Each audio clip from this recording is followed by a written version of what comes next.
In Symposium Panel 3 today, titled Regenerative Cities. Now, this panel is co-curated in collaboration with Futures Cities Laboratory, Global, Singapore ETH Center. Now, this panel will address regenerative approaches required to affect transformational change to phase out our reliance on fossil fuels and shrink our increasingly substantial urban environment footprint. May we now invite Professor Sasha Mentz, Program Director and Principal Investigator of Future Cities Laboratory, Global, to deliver the welcome address to start this panel. Please join me in welcoming Professor Sasha for his opening address. Professor Sasha, please.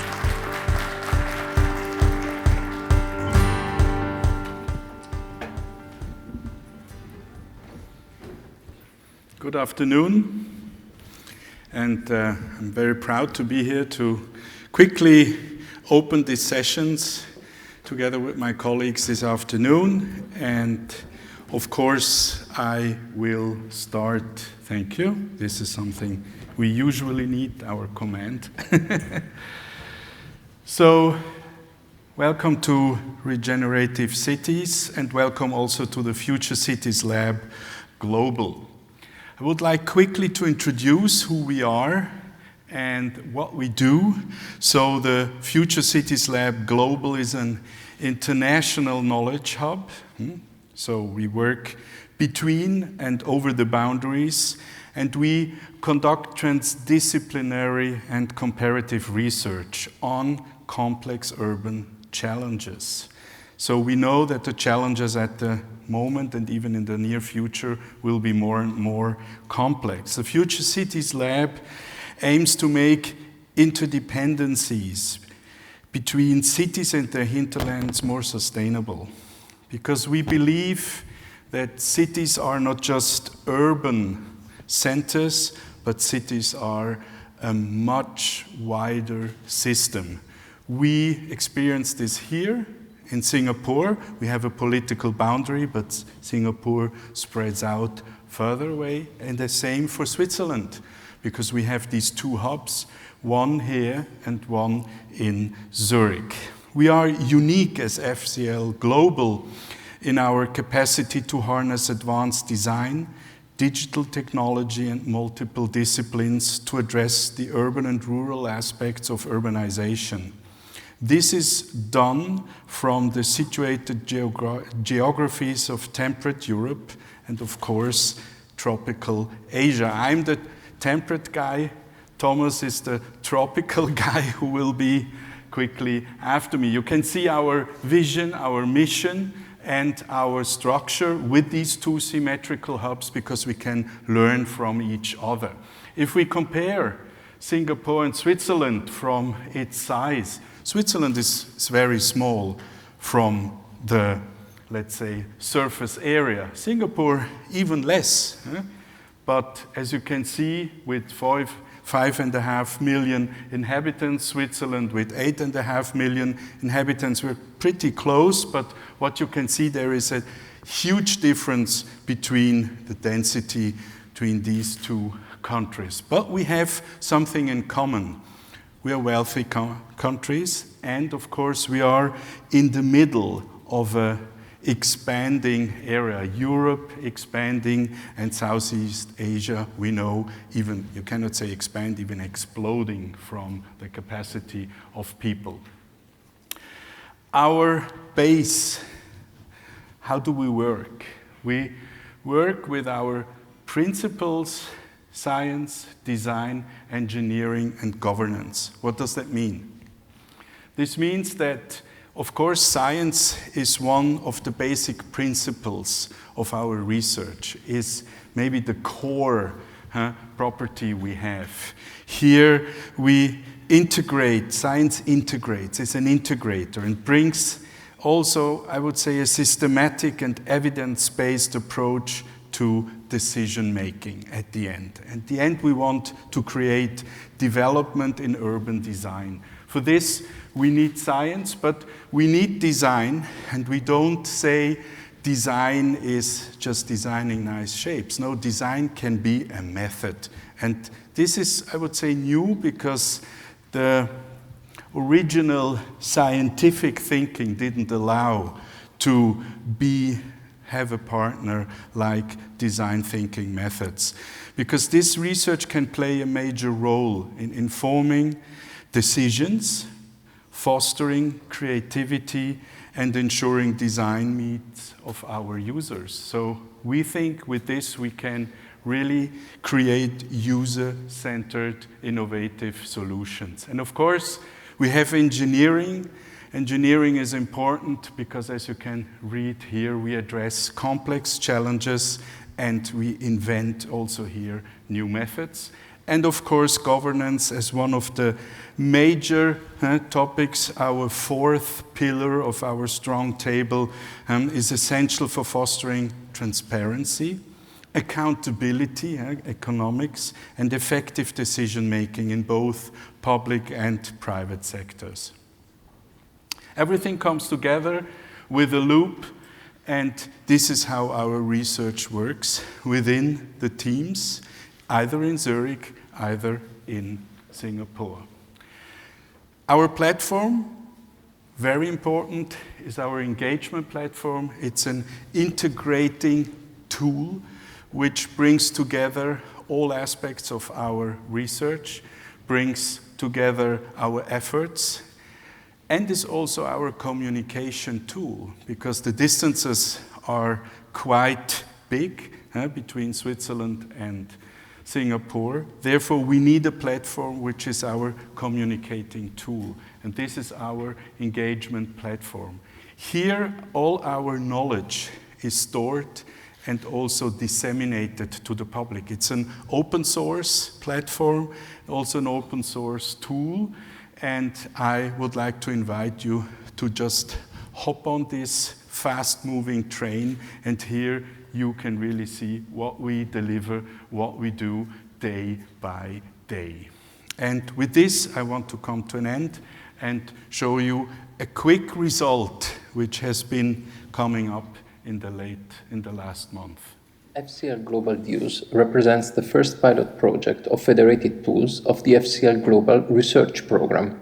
This tool, originated in Singapore during FCL Stage 2 as the NetCap tool, aimed to evaluate the ecosystem services for different types of land covers. At the beginning of FCL Global, the tool has been exported to the Zurich hub for further developments and integration of new functions, such as the real estate assessment, originally called EE-App. With this tool, currently showing a 3D model of the city of Zurich, it is possible to define and compare various land cover scenarios, such as grey, green, and blue surfaces. As an example, in this case we have covered an area of the city center with trees, and evaluate their effects on water runoff, air quality, air temperature, the carbon sequestration, and the soil erosion.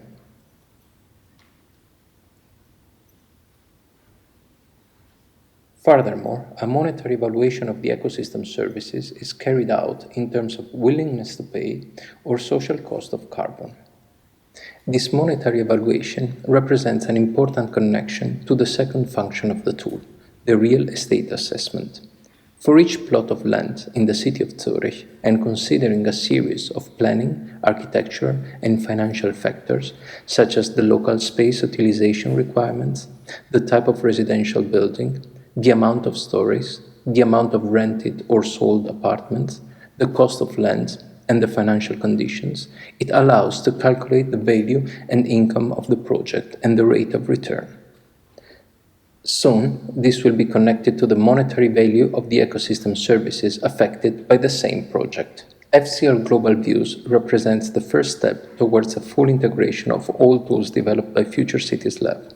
This includes energy analysis, comfort evaluation for cyclists and pedestrians, and various other urban planning tools. So thank you very much. You see, slowly, new tools are created within this research community. We call it the Federation of Tools. More and more tools join. Arno Schlüter, who will be also one of the presenters in this whole will also join in with his tool, and we're very proud that we are producing these elements because we believe that they are quite useful in the simulation of our future. Thank you so much, and I spare the word to Thomas. Thank you very much, Professor Sasha. May we now invite our Professor Thomas Schuffer, Professor at the Singapore University of Technology and Design, Program Co-Director and Principal Investigator of Future Cities Lab, to deliver the opening address of this panel. Professor Thomas, please. Thank you very much. Can you bring up my presentation, please?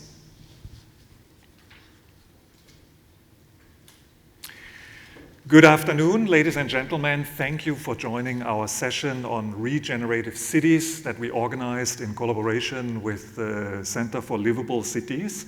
We're very happy to have you here with us today.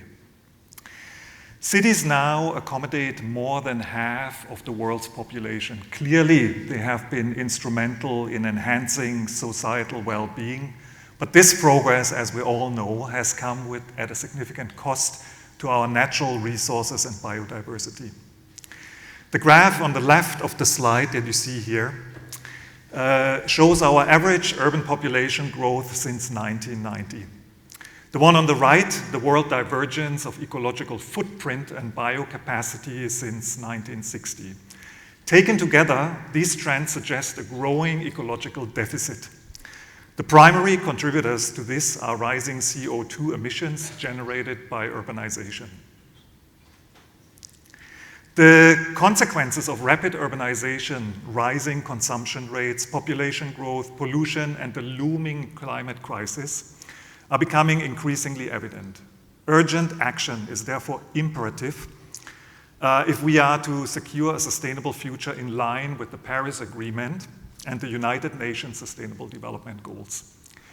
Research on cities, including that of FCL Global, points out that the preservation of biodiversity and the delicate balance of natural resources are paramount for our continued well-being.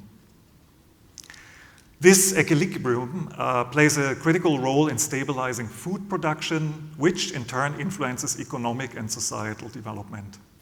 Currently, more than 1/3 of the Earth's land surface and around 75% of its freshwater resources are dedicated to livestock and crop cultivation. It's concerning that biodiversity loss indicators reveal that our planet has witnessed a staggering 50% reduction in plant species. Furthermore, global land surface net productivity has declined by 23%. Moreover, the building and construction sectors are responsible for nearly 40% of global energy-related CO2 emissions, underscoring the urgency of re-evaluating our consumption habits and reimagining the ways in which we plan and design our cities. Therefore, it's crucial to implement strategies that mitigate the adverse effects of human activities and promote sustainable urban development. This shift towards more eco-conscious practices is not only a responsibility, but it's also a unique opportunity for us to safeguard the future. On the left of the slide, you see the United Nations Sustainable Development Goals, or SDGs. I'm sure many of you are familiar with this one. And on the right, the various FCL Global modules and module links. As I'm sure you know, the former are 17 global goals that all UN member states have agreed to try to achieve by the year 2030, and we have used them extensively in identifying the deliverables of our program at the Future Cities Lab. As an example, here's a visualization of one of our modules that was generated using the UN SDG widget. Based on this assessment, the 6 main SDGs, the research addresses are shown on the right. As for the topic of today's session, applying regenerative methods to urban planning and design emerges as a compelling response to the challenges that we face today. At its core, a regenerative city is one that not only seeks to minimize the negative impacts on the environment and society, but actively strives to restore and enhance these systems.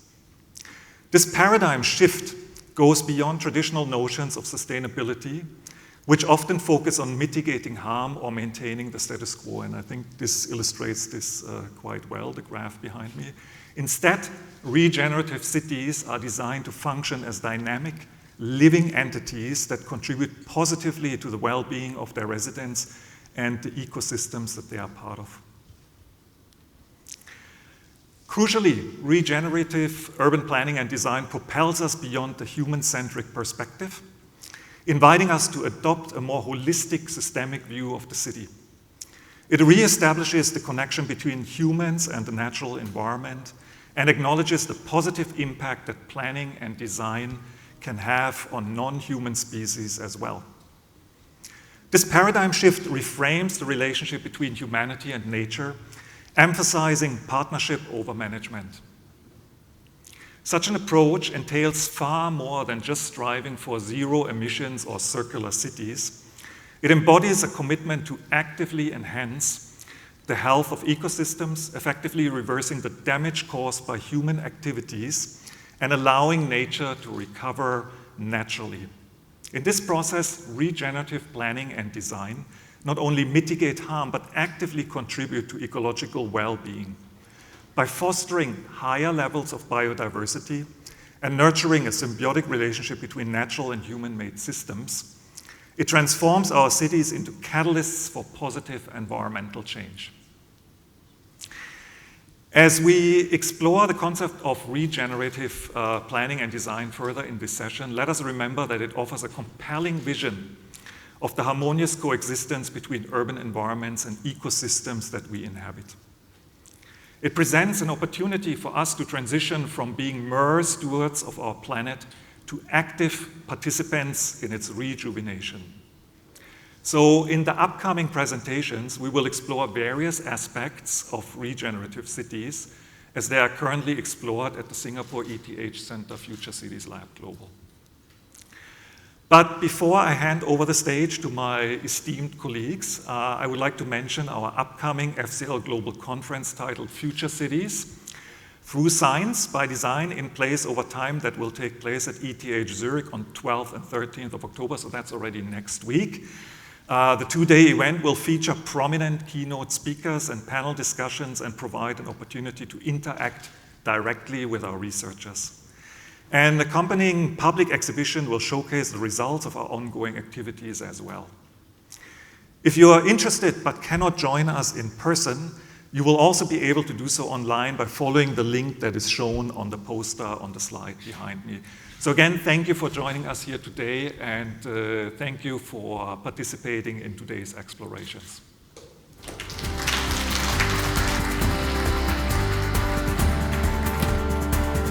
Thank you very much, Professor Thomas, for the opening address. Next presenter, we have Dr. Peter. He is a senior researcher and co-investigator at FCL Global. His research focuses on developing design evaluation and knowledge modeling approaches that bridge disciplines and domains. His presentation today is titled From Urban Mining to Urban Harvesting, Building Shared Frameworks for Circular Future Cities. Dr. Peter, please. Thank you. Hello, everyone. Today, I want to highlight the importance of defining what we talk about in creating common frameworks and common languages when we work together.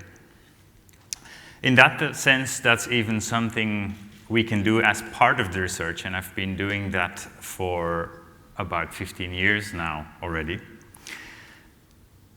I think it's very important to say that understanding each other might be one of the most crucial aspects of successful multi- and transdisciplinary collaborations. In that sense, what's a circular city? What's urban mining? And so, through my work, in various ways, I've done work on establishing shared understandings and common languages. And then we're talking about shared definitions, shared categorizations, shared frameworks, and shared ontologies. And I'll highlight this with some examples. One thing is certain, the terms we use will change. And so, in that sense, what's a regenerative city and how is it different? Why are we talking about mining if we could be talking about harvesting? Terms change, that's a fact, but it's important to be able to express our joint aims clearly, both in old money and new money in terms of terminology.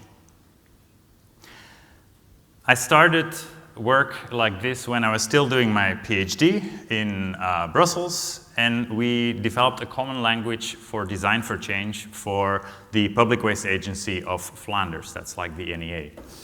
They wanted to create policies to stimulate the reduction of construction waste by construction practice and design. But there's many ways in which you can do that. There's adaptive reuse, there's flexible architecture. What is one, what is the other, how do these relate, what are the definitions? So part of the work that we did was define how these concepts relate to each other, clear up some of the terminology, and we also coined the term design for change as an overlapping umbrella term. That was very interesting. It is nice to see that picked up in policy. It is nice to see ministers refer to that term, and then another term appears, because we were doing this work before people were working on circular economy. Circular economy, of course, being a broader term because it's not necessarily for construction. In that sense, our work now in FCL Global is anchored in circular economy in construction. In the Circular Future Cities project, we study circular economy in construction at the settlement systems and city scales that Sasha already mentioned. And of course, here too, we need to introduce frameworks in order to communicate what the research is about. And in that sense, we have research focusing on the systemic perspective, so how flows and economies occur in space and time at the city level and the settlement system level.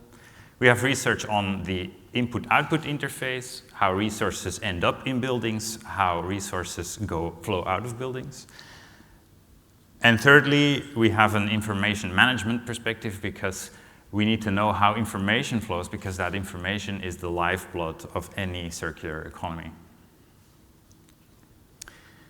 In my particular work, I focus on creating models to have a better idea of which reuse flows you get out of a particular building design. You've probably heard of the concept of urban mining, which is often used, but it's actually not a very circular concept, in the sense that urban mining paints a picture of not knowing where the resources are, of having to dig through a city in order to get out the valuable materials. In that sense, if you want a circular future city, you might want to plan it better, or have more certainty about which yields you get in terms of materials, in terms of where you sow your materials and your resources, and which kinds of materials or buildings or systems you'll get back. That requires, again, frameworks. So we defined this diagram and framework of 4 flows of reuse with a certain priority, because of course it's often more beneficial to reuse your buildings rather than reusing your system or your component or your material. If there's no reuse, you also fall out of the circular economy. And there's, of course, a link between what happens in the built system and the urban system. This is captured by our underlying general framework, which is the circular economy potential model, and that links configurational properties of building design to the types of reuse flow you might expect. And so when we're talking about configurational properties, we're talking about things like how the functional layers are layered, how a wall is assembled, how a floor plan is designed. And if you have good definitions, if you have quantified models to describe these things, you can make tools that can help users evaluate and improve their design proposals. Now, this is a session on regenerative cities. It's not about circular cities. So what's the difference? Here you see a famous framework for types of circular economy. You see narrow, slow, close. That's reduce, reuse, recycle. Everybody's aware of that one. But you also have regenerate. It starts with an R, but you see there's a different verb in the description. So perhaps it's a different kind of beast. In order to better understand this, what you can do is, again, create categorizations, create frameworks to evaluate. So one thing we did in the past year is create a scoring method for cities, a broad brush approach to better understand which city governments are implementing or talking about which kinds of initiatives. And we did that for 12 cities in Europe and Southeast Asia. And in order to better understand what initiatives city governments are doing, we created 160 flavors of circular built environment initiative. That's a lot, and you can beat that specific. Actually, it's a result of a yes or no decision tree, so it's actually not that advanced. The results are interesting because you can then map which city is doing which kinds of initiatives. You see that regenerative is the least represented compared to the 3 classical types of circular economy, let's say. It's also a younger concept to be added to the pantheon. You also see that there's a big chunk of regenerative in the building level initiatives. And that's because of Singapore, because Singapore is, in that sense, a front runner in this group of 12 cities. So this ranking you get here basically counts how many types of circular built environment initiative each city is doing, at least in terms of what they're currently doing and what they're planning to do. And that's what these graphs show. But you see that depending on the colors you look at, you can have all kinds of sub-analyses. What is important? What parts are regenerative? Which city is doing what? Are the richer cities doing something else? Who's doing digital ones? You can get a better understanding of the types of initiatives being done. The reason why regenerative is different compared to the 3 other types of circular economy is because it's a story of net positive rather than net zero, as Thomas also just explained. In that sense, it is, yes, different, but net zero and net positive are both properties of how your urban metabolism functions. In that sense, they both represent metabolic rates. And if you have good definitions of how urban metabolisms work in terms of how they use resources, you can calculate these kinds of things. And so another thing that we've done is create an ontology for urban metabolism so that you can do calculations for present and future resource use intensity scenarios. And if you want to know more about that, you can seek out poster 2 later on, where Andrea will explain all about it. And if you're interested to collaborate on creating definitions and frameworks, feel free to reach out.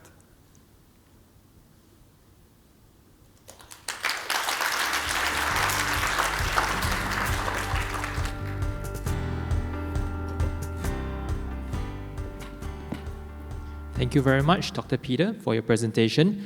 Next, we have Professor Arno, who is the head of Architecture and Building Systems, ETH Zurich, and the principal investigator in the Singapore ETH Center. Along with him is Dr. Zhou Jiazhu. He is a postdoctoral researcher at the FCL Global. Now, the presentation is titled Integrating Renewables Within the City. Professor Arno and Dr. Zhou, please.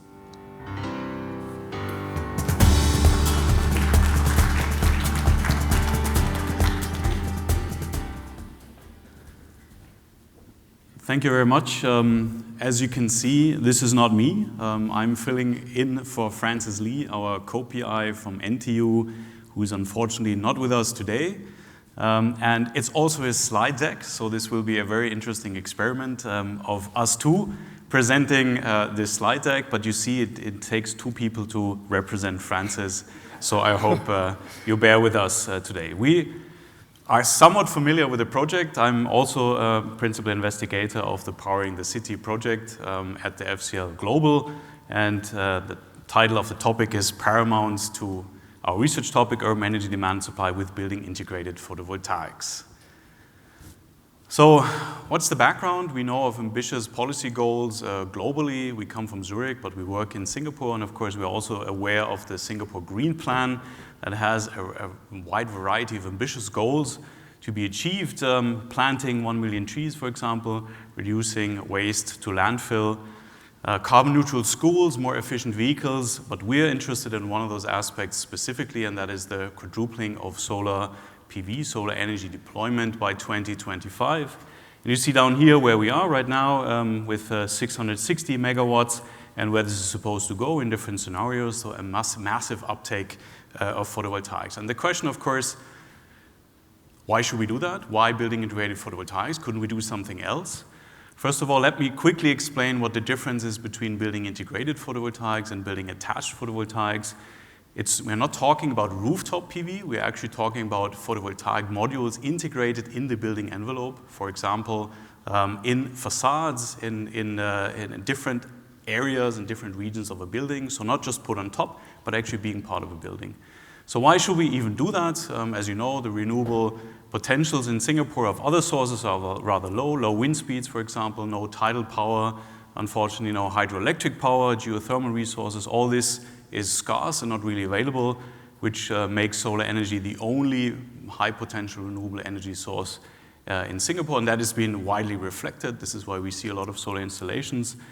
But there's another caveat to it, and this is the limited land resources and the rather vertical cities. So obviously, in a city near to the equator, you would like to have a lot of horizontal surfaces. Now we have a city that has a lot of vertical surfaces. What do we actually do about it? And building integrated photovoltaics, so embedding photovoltaic generation in building facades, even on vertical, is a viable option, a viable solution. We know this from other contexts, and we're exploring this now for Singapore. There's another contextual background that, of course, Singapore is trying to become more independent from energy delivery and energy exchange and markets, and photovoltaic bears the potential to actually support that.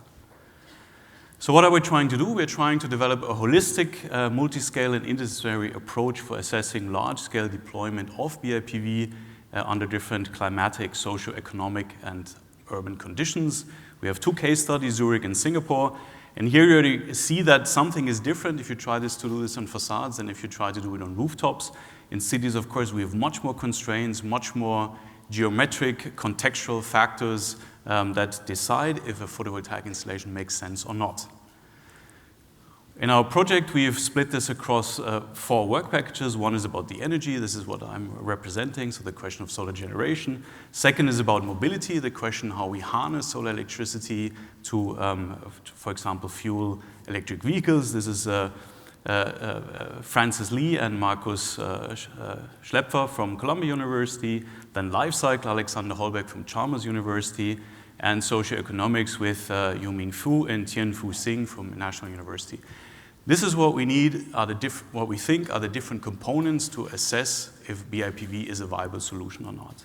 At the end, we also talk about design. We want to know, is this acceptable, socially acceptable? How would future buildings look like if they actually use photovoltaics in facades?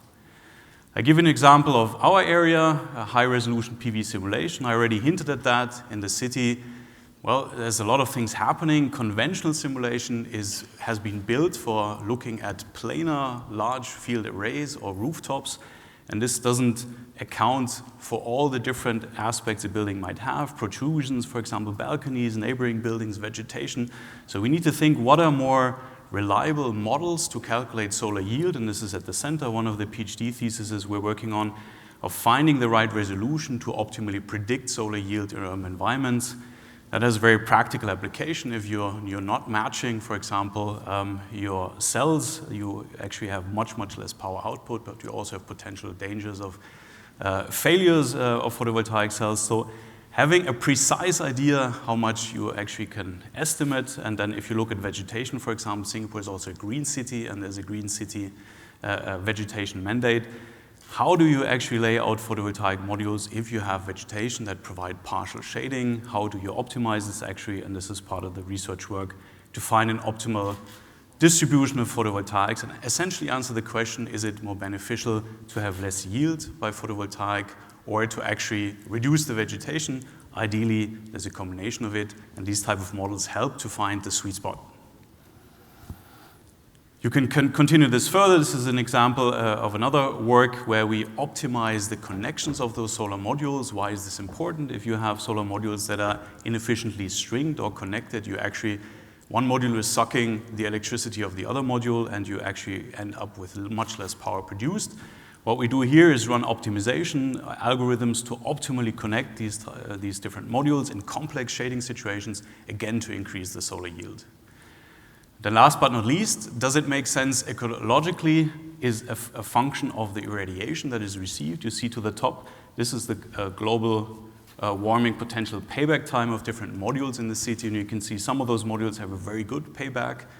Some have a less good payback, obviously because it's related to the solar radiation they receive. And then Alina Galishima is investigating very, very detailed the life cycle of solar modules and to see where are optimization potentials to improve the overall life cycle balance. With this, I will hand over to Jiazhu and literally hand over this. Good afternoon, everyone. I'm Jiazhu. I'm very excited to introduce some of our work here. So in Singapore, we have two work packages. So the first one is the socio-economic work package. And the socio-economic work package is working on the barriers and the drivers of the deployment of the PV system in Singapore and Israel. And they are now working on a business model to incentivize the users in a community to install the PV system on the rooftop and also the facade, so that all the users in a community can get some benefit from that. And this is actually a case study that they conducted in NUS campus, and there are 6 buildings, and of which the building 2 is actually the museum of the NUS. And the mobility work package is working on the mobility, especially the electric vehicles mobility. And here, with the high solar PV penetration, so actually the demand side and the supply side of the electricity market can be extremely imbalanced.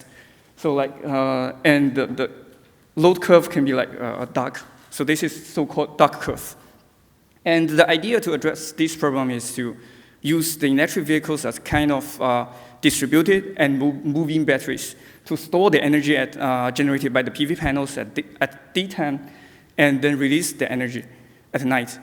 This is because that the PV power is only available at daytime, and the peak of the consumption, the electricity consumption, can somehow at night. So there is a mismatch. And we use electric vehicles to balance this mismatch and also flatten the grid curve. And the final goal is to harvest the renewable energy and also decarbonize our city. And thank you for your attention. That's all for our presentation. Thank you.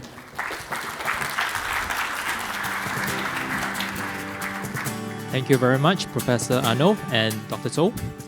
Next speaker, we have Dr. Sri Lalita. Dr. Sri is the Associate Director of Research at FCL Global.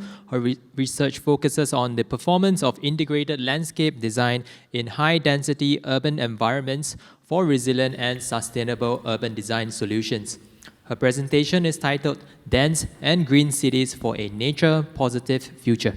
Dr. Sri, please.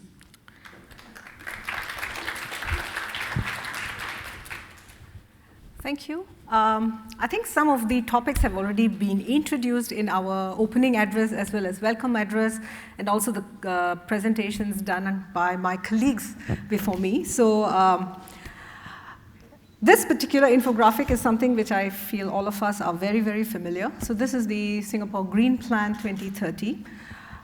If you see, the most recent edition was the City in Nature Critical Pillar, which indicates that integrating greenery becomes very, very significant towards achieving the net zero targets for 2050.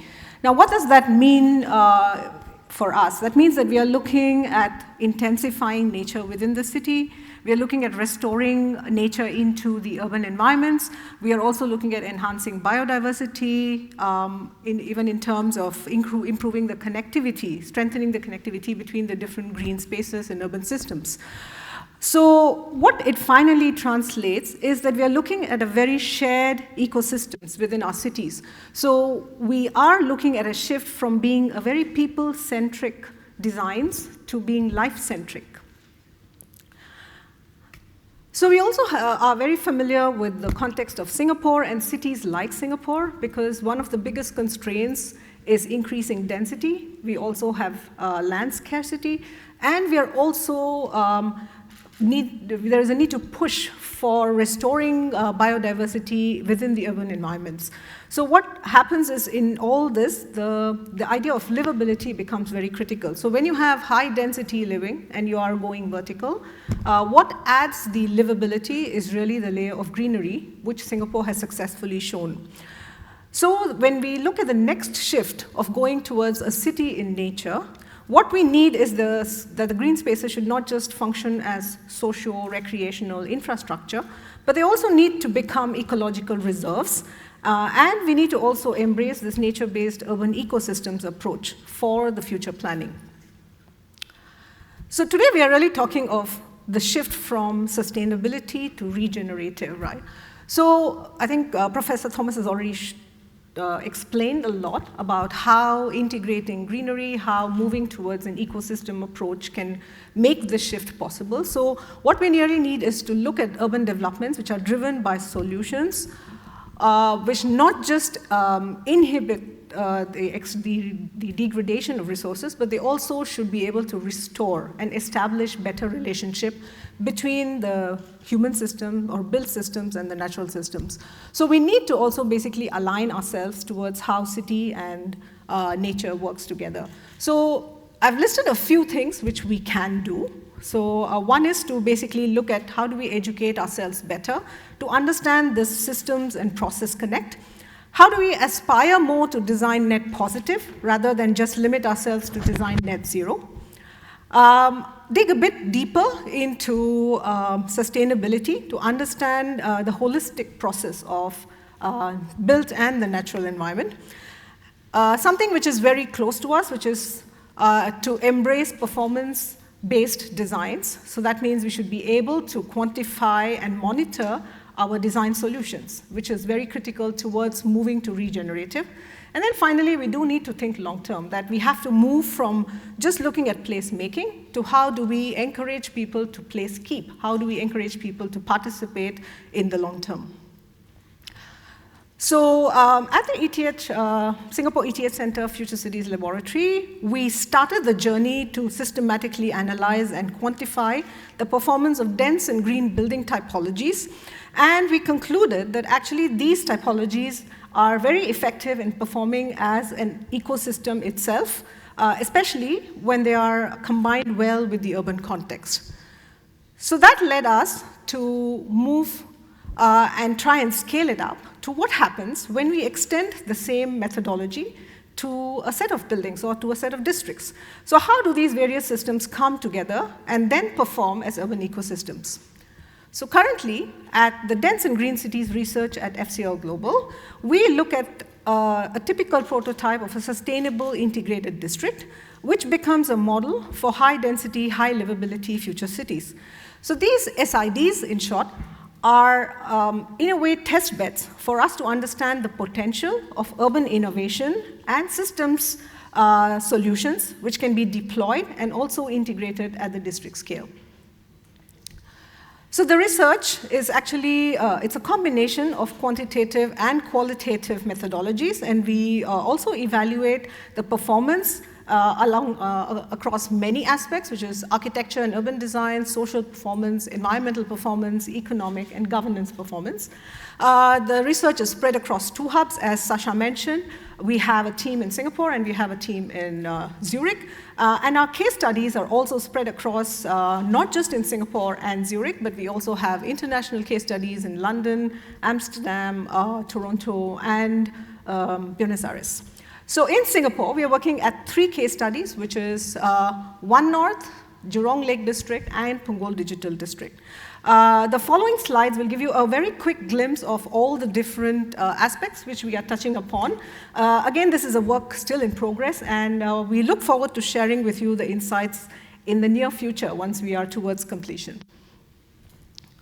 So in the urban architecture and urban design aspect, we look at the spatial analysis of the SIDs, and we primarily focus on the pedestrian accessibility, network connectivity, and also the socio-spatial occupancy of the urban spaces as a basis for predicting urban vibrancy, and also analyzing the likelihood of success of the planning and design strategies in these districts. So the assumption is that spaces that are easily accessible by walking and that allows people to linger provide opportunities for social interactions, which also increases urban vibrancy. So here we use a lot of network-based analysis to understand and quantify the performance. In the spatial visual analysis, we capture a dimension of on-site experience, and we harness deep learning methods for urban scene understanding and also feature recognition. So it combines multiple open sources, volunteer and collected experimental data, also including road networks and point of interest from OpenStreetMaps. So what this evaluates is the performance of urban environments at the experiential human level. The social performance study looks at how to detect communities and how do we measure the social interactions which happen within these communities. So our study for this one uses large-scale location-based GPS data sets, which helps us to analyze the movement patterns which happens across over time, and then also be able to detect the interactions and the key hubs which get formed within these districts. The relationship between the spatial characteristics and the social activities in a way define the vibrancy is at the core of these studies and an essential ingredient of these SID planning strategies. So in the urban vibrancy study, we evaluate the various components of the POIs and also the land use distribution, the travel patterns, and then also we understand how the long trips and short trips happen within our case study sites. The environmental performance, of course, looks at outdoor thermal comfort. So we use a lot of mobile survey, which then is processed, and then we are able to map the urban heat findings.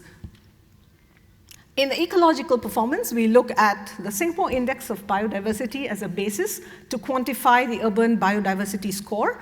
And then we also use network analysis to understand the landscape connectivity, which in turn tells us how do these integrated districts perform as a connector or a fragmenting element within the context. The economic performance, again, here we look at the social interactions as a basis to generate the economic vibrancy of a district. So this provides insights on how the district's public realm supports or inhibits social interaction, and that in turn impacts the economic vibrancy of the districts. And finally, we integrate all these various dimensions of analysis into a digital platform to enable us to understand the interdependencies of these various components and also understand the performance of the district as an integrated system. So this is the team of excellent researchers we have spread across the 2 hubs who are behind all the research which we are currently doing. And then we have a lot of our researchers present here, and they have a few posters to also share with you. So please do visit the poster presentations and let them explain more about the research. Yeah, thank you so much.